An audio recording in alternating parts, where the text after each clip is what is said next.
नमस्कार, परिवर्तन news channel में आप सभी का स्वागत है। चैनल से जुड़ने के लिए लाइक, सब्सक्राइब, कमेंट एवं शेयर करें। पी अपडेट में डॉक्टर अरुण कुमार राज ने हंटा वायरस को लेकर कारण, लक्षण एवं बचाव बताया है। चीन से फैला कोरोना, अब हंटा की हो रही है तैयारी, इन्हीं विषयों पर विस्तार से जानकारी दिया है। वहीं ललिता कुमारी गृहिणी ने कुछ कच्चे सब्जियों का सेवन से सेहत हो सकता है खराब, पड़ सकते हैं बीमार, इन्हीं जागरूक विषयों पर जानकारी दी है।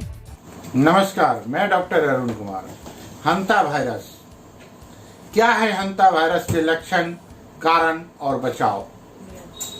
भारत में इसका कितना खतरा। चीन के वुहान से शुरू हुए कोरोना वायरस का संक्रमण दुनिया भर में तेजी से फैलता जा रहा है। भारत, अमेरिका, इटली समेत कई देशों में हर दिन कोरोना संक्रमण के नए मामले सामने आ रहे हैं। इसके इलाज और वैक्सीन को लेकर रिसर्च भी जारी है, जिसमें से कई रिसर्च के सकारात्मक परिणाम भी सामने आ रहे हैं। इसी बीच एक नए वायरस ने एक बार फिर चीन की चिंता बढ़ा दी है। इस वायरस का नाम है हंता वायरस। आइए जानते हैं इस वायरस के बारे में विस्तार से। चीन के यूनान प्रांत में हंता वायरस ने जिस व्यक्ति की मौत हुई, उसे लोगों ने पहले कोरोना से पीड़ित समझा।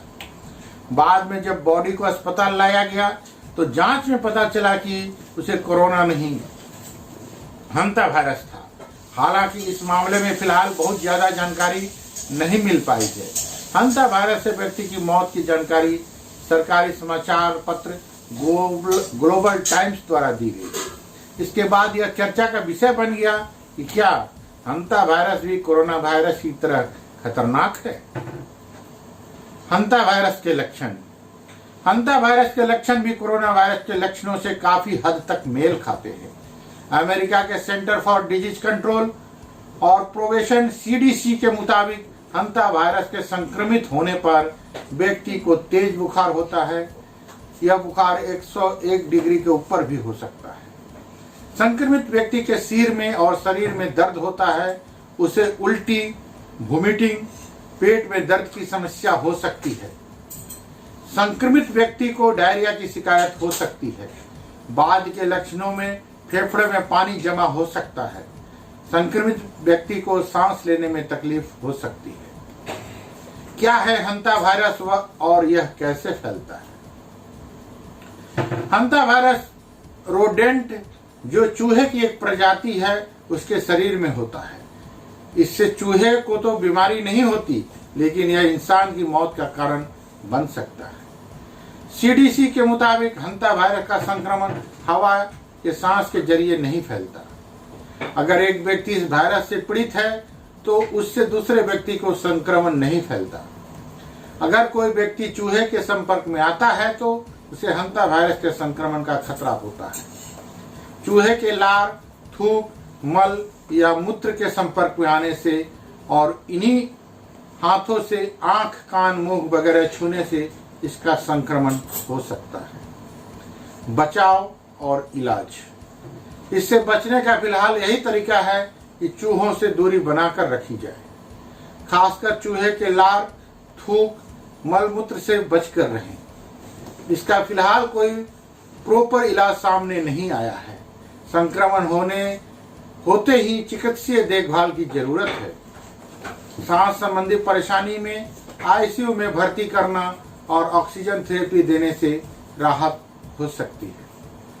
भारत में है कितना खतरा?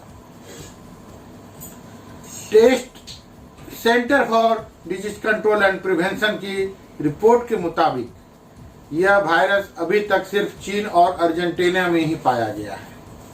चीन में भी इस वायरस से एक व्यक्ति की मौत हुई है। CDC के मुताबिक चूहों के मलमूत्र से दूर रहे तो इस वायरस का संक्रमण नहीं होगा। इसका संक्रमण व्यक्ति से व्यक्ति में नहीं फैलता। इस लिहाज से भारत में अभी इसका खतरा नहीं है। धन्यवाद।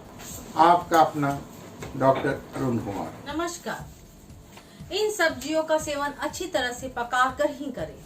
कच्चा खाने से हो सकता है नुकसान। सेहतमंद रहने के लिए खान पान का विशेष ध्यान रखना चाहिए। आमतौर पर कुछ सब्जियों को सलाद के साथ कच्चा भी खाया जाता है। सलाद और सब्जियां स्वास्थ्य के लिए फायदेमंद भी होते हैं, लेकिन कुछ सब्जियां ऐसे भी होती हैं जिन्हें कच्चा खाने से परहेज करना चाहिए।